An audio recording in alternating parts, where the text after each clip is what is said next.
It is a bright day in the city, as everyone walks around following the path of their mundane lives. One of those people, a manga artist, walks through the street heading for a meeting with a publisher.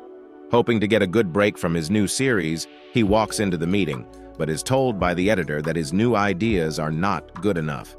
He keeps his face mild as she tells him that it is unlikely to get approved even if she did submit it. Genuinely wondering what the matter is, he asks her what part exactly she thinks is bad. To this, she responds that every part of the draft isn't up to par. Then she reminds him that just because he has gotten serialized once before doesn't mean he can now write mediocre stories. She leaves him alone with his thoughts, excusing herself to go to another meeting. Disappointed, he walks through the street on the way back to his home. It's been 2 years since the end of his first series, and since then it's been difficult to get any of his new works approved. Having just moved into the city a few days ago, he wonders if it is worth it given that his main reason for moving was so he could make it to meetings easily. As he walks through the city, the silhouette of another person stalks him. He notices he is being followed and turns around, but he doesn't see anyone. He soon gets to where he parked his bike, but then he sees that it has been stolen. He then decides to walk home without complaining, despite the fact that rain has started to fall. Shortly after, he notices he is becoming weak and then finds that his vision is getting blurry. He falls to his knees and faints, and as his vision fades to darkness, he notices a girl in a school uniform and a face mask holding an umbrella, kneeling down before him with interest in her stance. He wakes up in darkness, oblivious to his surroundings and situation, which slowly begin to dawn on him. He places his palm on his pockets and finds out that his phone is nowhere to be found. As he moves, his motion is limited by something, and when he pulls, the chains limiting him go taut. His eyes widen in horror as he places the chain in his palm. He wonders what the hell is going on. His eyes adjust to the darkness, and he sees a tablet on a table on the far end of the room. Voicing to himself that he can use it to get help, he starts to reach for it. Before he can do anything, though, the girl in the school uniform from when he passed out walks in. She is still in her face mask, and she informs him that he would do no such thing. She then declares that from now on, he would do nothing but draw in this tiny room. They then stare at each other wordlessly, the strangeness of the situation hanging in the air before them. Though most guys would love to wake up chained by a beautiful girl, the circumstances surrounding this situation are definitely too weird. She leaves the room and the boy follows his instincts and starts to look for a way out. Heading to the window, he tries to get it open but finds out that the shutter is locked from outside. He thinks about making bedlam in order to alert people to his plight, but he decides against it since his captor would most likely get here before anyone else does. Suddenly she walks in again, places a food tray on the ground, then uses her bare feet to place the food tray closer to him. She asks him if he wants food, but he responds that he doesn't really have an appetite. Her eyes narrow in suspicion at this, then she implores him to eat. He gives in, noting the content of the meal that she gave him. It is mostly Jell-O, supplements, and yogurt, the kind of food one would give a sick patient. Though she leaves the room initially, she keeps through the door, watching the boy intently as he eats.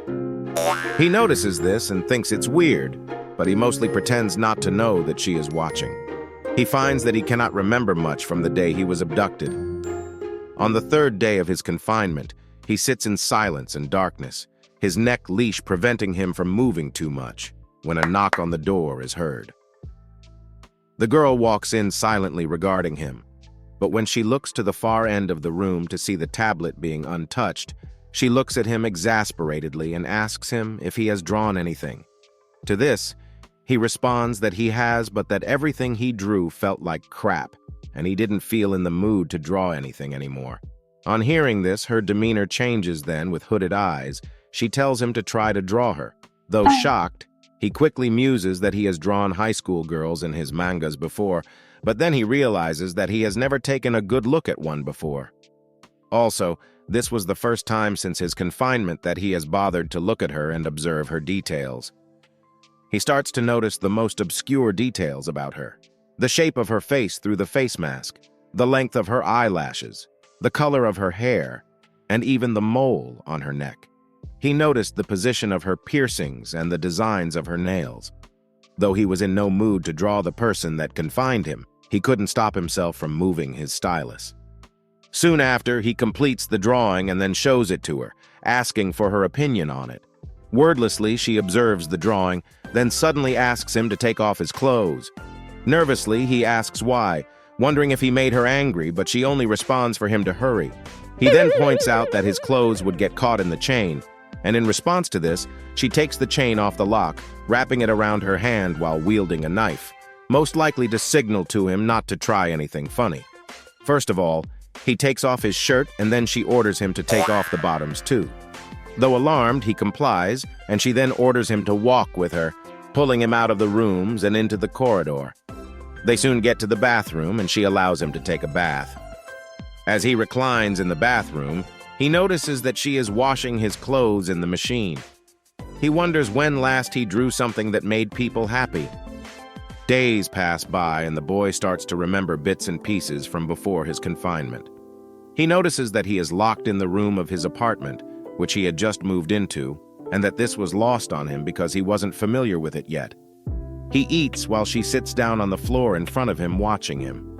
When she asks how it tastes, he stammers out a reply that it doesn't taste so bad. Though he falls back into silence, she notices something is up and then asks him what the matter is.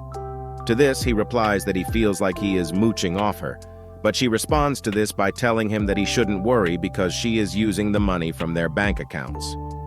She informs him that his royalties had come in and that she had gone ahead to sign it off, and when she hands him the bank book, he asks her what she meant by our bank accounts. It dawns on him, and he further asks how she knew his PIN. She heads to the door, then coyly reminds him that it is a bad idea to make his bank PIN his birthday dates if he is going to make them public on social media. She then informs him that she is going shopping, then leaves the room, leaving him dismayed. The next day, the girl stands over him, pissed off at him. This is the first time he is seeing her this incensed, but still she retains an eerie sort of calmness. She asks him why he doesn't understand her despite everything she is doing for him. And before he replies, she raises the knife above her head, telling him he leaves her no choice but to do this. Suddenly, he wakes up, sweating. It was all just a dream, and when he whispers this to himself, the girl suddenly walks in holding a pair of scissors, asking him what exactly he dreamt about. Agitated, he asks her what she intends to do, and she calmly points out that his bangs look long, so she would like to cut them off for him. This visibly calms him down, but he points out that he likes his hair like this, so she shouldn't bother. The girl accepts this graciously, but she points out to him that he has been making noises in his sleep. He admits that he has been dreaming about her, but doesn't exactly tell her the context in which the dream takes place. She is taken aback by this, and just beneath the face mask, a blush appears. She tells him it is okay to have an imagination, but that he should be moderate about it. As she walks out, he cannot help but have the nagging feeling that he has been misunderstood by her. 7 days have passed since his confinement, and he started to notice that he looks forward to mealtimes the most than any other time of the day. As she brings in his food, he asks her if she ever cooks for herself, and as she walks out, she responds that she never has cooked. Before she leaves, he tells her that he would prefer if the food was more decent, and suddenly, she turns around asking what he means. Though he backtracks for a bit, he points out that she has a kitchen and a knife, and that she would use them more. Surprised at this, she asks him if would prefer home-cooked meals, and when he replies affirmatively, she accedes, telling him that she would try to use the kitchen more often. She leaves the room. The very next day, the boy starts to hear noises from the kitchen. Soon after, the boy notices that everyone, since he started showing her his drawings, the length of the chain had been slowly getting longer. Before long, he found he could move halfway across the room, and when he noticed this, he decided to peep outside, only to find her peeping back at him. Startled, he bounces back into the room while she walks in, admitting he scared her as well. She then asks him if he is so concerned with what is outside the room, and when he replies yes, he asks her if she is concerned about what is going on in here as well, since she was peeping. To this, she admits that she wanted to see if he was okay, and then she asks him how he feels. He replies that he is feeling a lot better thanks to her, which is weird because she is the one that confined him in the first place. When he asks her if she elongated the chain, she responds that she wants him to get enough exercise, and she wants him to get as healthy as possible. Though he thinks to himself that confinement is unhealthy in the first place, he doesn't have the courage to say it to her. Later that day, the boy wakes up, noticing a nice smell wafting from outside the room. Peeping into the kitchen, he sees the girl diligently preparing a meal, and it dawns on him that she has started to cook for him at last. She handles the knife expertly, which alarms him a bit, but she doesn't notice Het that he is watching her. Instead, she is focused heavily on making sure the food does not burn. She cooks easily, and it is obvious she knows her way around a kitchen. However, when she grabs a ketchup and splurges it all over the food, the boy concluded that he cannot expect too much in the way of flavor. She finally announced that she is done with the cooking. She offers him the food and then sits down very closely to him, her eyes on him, watching him very closely. Although he is weirded out, he points out gently to her that even if she doesn't watch him, he'd still eat it properly. To this, Age responds that she doesn't doubt him, but is just looking because she wants to.